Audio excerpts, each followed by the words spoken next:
Banyak kita mendengar, yakni murid tidak bisa dan tidak mengerti pelajaran kita.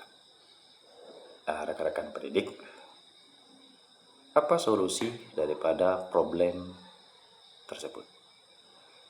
Yang kita lakukan yang pertama yakni asesmen diagnostik. Fungsi asesmen diagnostik tersebut yang pertama yakni memetakan gaya belajar murid, yakni kinestetik, visual, dan audio. Yang kedua yakni asesmen diagnostik kognitif. Apa guna dari asesmen diagnostik kognitif? Kita sebagai pendidik mengukur sejauh mana kedalaman murid terhadap materi yang akan kita ajarkan.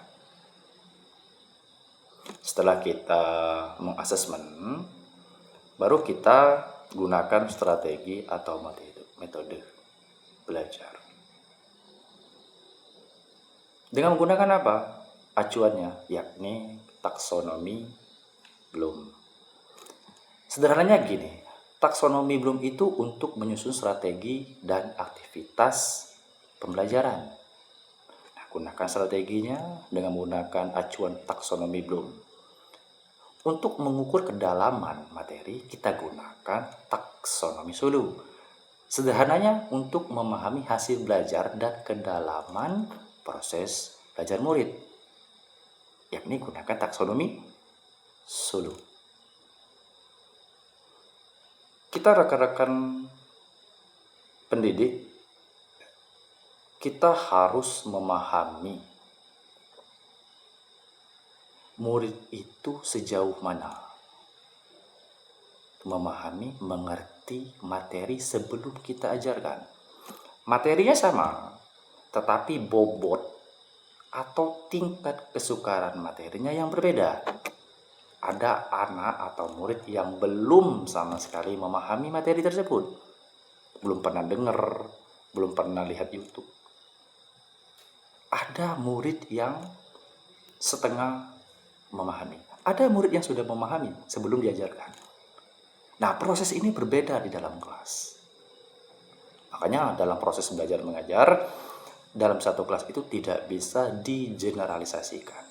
Kalau kita generalisasikan, maka dari itu anak yang kebutuhannya dasar itu tidak akan pernah mengerti dan memahami materi yang kita ajarkan. Karena levelnya berbeda. Levelnya berbeda. Nah, seperti itu. Rekan-rekan pendidik. Yang kedua, yakni anak, kalau bahasa pendidikannya yakni schooling without learning. Di sekolah namun tidak belajar.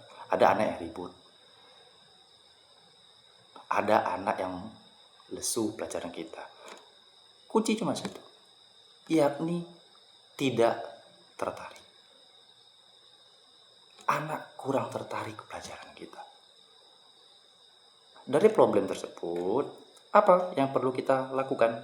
Yang pertama, yakni berpenampilan terbaik. Rapi, wangi, senyum. Sebelum masuk kelas kita senyum, ceria. Itu sebagai salah satu upaya untuk menyebarkan energi-energi positif, energi semangat kepada murid. Itu sebagai juga untuk memberikan rasa aman kepada murid. Setelah rasa aman timbul, anak tertarik belajar bersama kita. Itu yang pertama. Yang kedua, bagaimana cara guru mengemas proses belajar mengajar. Bisa diberikan pertanyaan-pertanyaan pemantik, bisa menggunakan media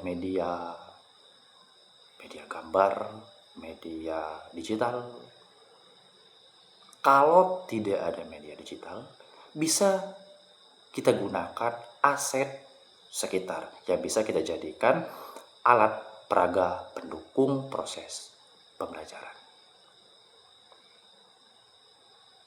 Untuk mengukur sejauh mana anak memahami pelajaran kita gunakan asesmen. Asesmen yang seperti apa? Asesmen formatif.